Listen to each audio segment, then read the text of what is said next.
So if you had an athlete come to you, let's just say a CrossFit athlete, I've got a really good friend who both he and his wife are very high level CrossFit athletes.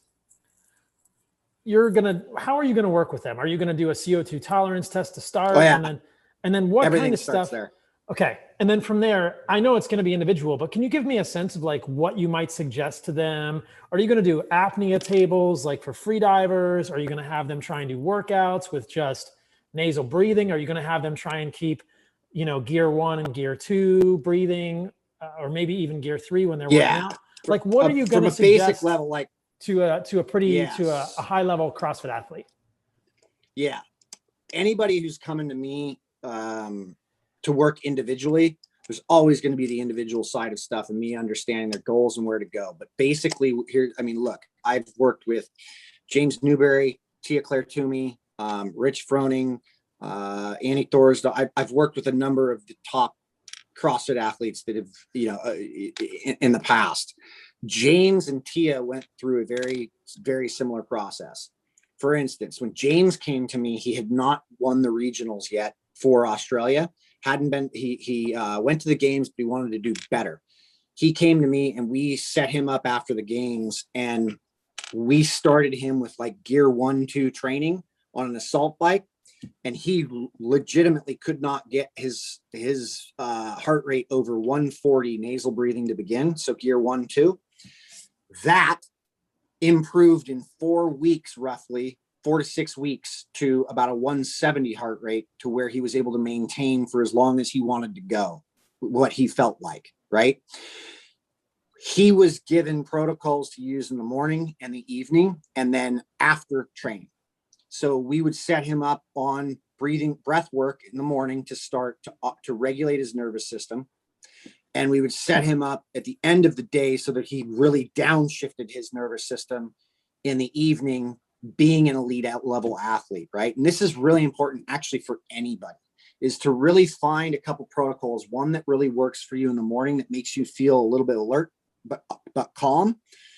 And then one in the evening that works, that's going to shift you down. I don't start anybody off with apnea, with CO2 tables and O2 tables to start, unless, of course, they've got a CO2 tolerance that's through the roof. That's advanced protocol work, but we get almost everybody there, to where that apnea table work starts to take its shape. But then there's breath control implemented into training, specifically for, your kind of endurance training or cardio training, where we specifically are driving in gear work in order to create a bigger, more robust aerobic machine, so that by the time we start, we start hitting some very anaerobic stuff, the system can respond very quickly and get back to aerobic very quickly. I heard you say on another podcast that if there's an elite athlete, whether they're basketball or CrossFit or whatever, and they don't have to prepare for a world championship or something, and they have a few weeks to months to prepare, they can make this transition. But it sounds to me like it's almost like, and this is something that can happen with fat adaptation if you're going to cut your carbohydrates temporarily. Mm-hmm. It seems like it parallels that. And I think actually most athletes should do fat adaptation and then reincorporate carbohydrates. But to me, it sounds like if somebody is an athlete, and whether they're just getting into it or they're super high level, and I'm sure listeners of this podcast are going to be across the whole spectrum, that if they wanted to improve and they didn't have a huge event, whether it was a jiu-jitsu tournament or a fight or a CrossFit regionals or something coming up, that they could take 5 to 6 or 8 weeks and really do this program, work on something like this, and purposefully nasal breathe and avoid mouth breathing. And it sounds like the performance may suffer in the beginning, but that it'll pay off long term. Am I correct in sort of thinking about that? You are spot on. You're spot on. And this is where we really find out what sort of goal driven where the goals are at for the athlete. If they can't handle that performance dip, we then know they are so psychologically driven to be there. You're going to probably have a very depressed athlete when that career's over. Because they're so connected to not understanding the process, versus, dude, like, you're not supposed to win everything all the time. That's not how life works. and it's never worked like that. And you know, you need to learn how to take a step back so that you can fine tune the machine, because metabolically speaking, I mean, everything is about energy, everything. And breathing is the mechanism for controlling that energy, right? So how well I'm burning fat is basically dictated by how well I'm actually breathing. And yes, by the fuels that I'm actually putting inside of me as well, right? I can really start to manipulate that stuff. But the fact is if I don't have a big, robust aerobic engine, then I am lost. And this is like for the strength athletes, it's like there's such easy, low hanging fruit for them to learn. And most of them won't do it because they think that if they do stuff like this, it's going to retard their strength. And it's far from it. Far from it. You know, there's a reason why when you go to a powerlifting meet, you see a lot of these big heavy hitters on oxygen concentrators, or you see big linemen on oxygen concentrators in the NFL. This isn't an oxygen problem. This is CO2. Your carbon print is too big, dude.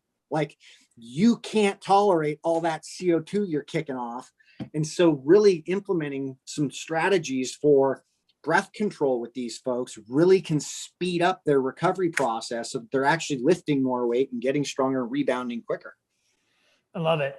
Now, for me as a surfer and somebody that wants to be able to tolerate a breath hold if I get held down by a wave, like I said, I'm a super mediocre surfer. I'm not really surfing a lot of waves that are going to hold me down, but eventually I'd like to get there. And it seems like a good time to practice apnea now before I start surfing much bigger waves that are much more, have much more consequence. Like, what would you recommend for somebody like me? The same kind of things, or how, just would I exercise with nasal breathing, or like, how could I increase my CO2 tolerance and increase my, both, probably it's pretty dynamic breath hold. It's not really a static breath hold. No, it's not. There's no static breath holding in surfing. No, I've worked in the surf community and big wave surf community for like more than a decade at this point. So like, you know, like guys like Mark Healy, like I was Laird Hamilton's training partner for 5 years. So, you know, like I know and around a lot of this stuff. You're gonna need both. You're gonna need both working CO2 tolerance built up, but you're also going to need your static to build up so that you're actually calm and can get comfortable. But you've got to start thinking about what happens when you're held down. You know, like people like Mark and Laird, for instance, they can find comfort in that discomfort. Like Laird is easily, like, watching him ride a 60, 70 foot wave was like very telling of where he's at fundamentally and how connected to nature he actually is. He turns on in a way that it's like a calm happens, and you can see it when you're right there with him. But there's preparation all around that with what they're doing. Like, all of their training revolves around stuff like this.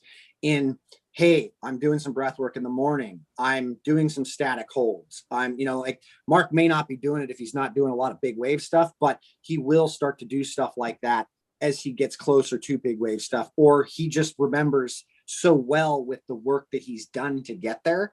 So it's really developing breath holds, like doing some breath work in the morning, then maybe in the afternoon doing some static, like doing some, you know, like O2, CO2 tables, right? But then working on things like nasal breathing and even doing some breath hold work while doing training. Like, there's no reason why you can't hold on an exhale or an inhale when you're actually working out. Now, I wouldn't do that while lifting weights because blood pressure changes can be really impacted and you can actually drop yourself. But you sit on a bike or you go for a run. There's a reason why Emil Zatopek, who was the Czechoslovakian runner who used to faint people. He was one of the first people to use breath control in his training. He would hold his breath between poplar trees, and he would know where he was at in training based on how many poplar trees he could hold his breath while running.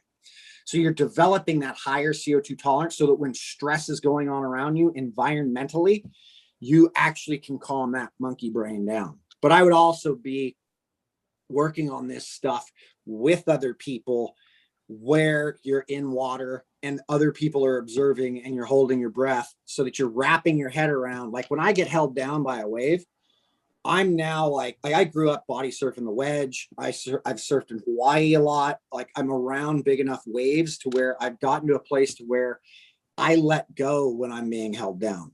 Because if you've ever watched a wave, how long does it take to break to where it's nothing or it's over, right?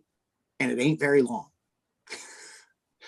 So if I can just let go as I'm held down, then it's like I'm not using up excess energy, right? So just staying calm amidst the storm. And I'm not sure how many people are surfers that are listening to this, and those that are probably more experienced than I am, but I will tell you that in my time as a surfer, when I get held down or I get I'm on the inside and there's a moderate sized wave that I get stuck under because I'm duck diving and I mess it up and my board gets ripped out of my hands, my instinct is just to panic, and you're just fighting your way up to the, I'm basically running in the water, trying to get to the surface. It's not moving me anywhere because there's so much turbulence. But you're absolutely right. I think that I'm beginning to realize that if you can just be calm in that moment and just let the water take you, that you'll eventually have a much better chance of coming to the surface gradually in the calm, laminar flowing water as opposed to the turbulent water. You will never see Kelly Slater's, John Florence, Mark Healy's, Laird Hamilton's freaking out like that. They just have spent enough time in the water to understand. And it's not the size of the wave that changes. It's the frame of the mind. I've got enough experience to be in these heavy duty situations to understand what could cost my life and what won't. Yeah. And that's one of the reasons I love the water. It puts all of this in front and center. You must understand your breathing. The thing that I'm struggling with a little bit is that sometimes if I get held down by a wave or I'm duck diving a moderate sized wave and I'm coming up, there's a lot of water around my nose. And so it's hard to nasal breathe. You'll need to mouth breathe if the water's around you. Like I get this from swimmers all the time. What do you do with swimmers? And it's like, you exhale nose. You exhale nose and you inhale mouth. And it just becomes a process, and, if water's in and around your face, breathe through your mouth. It's all you can do. It's all you can do.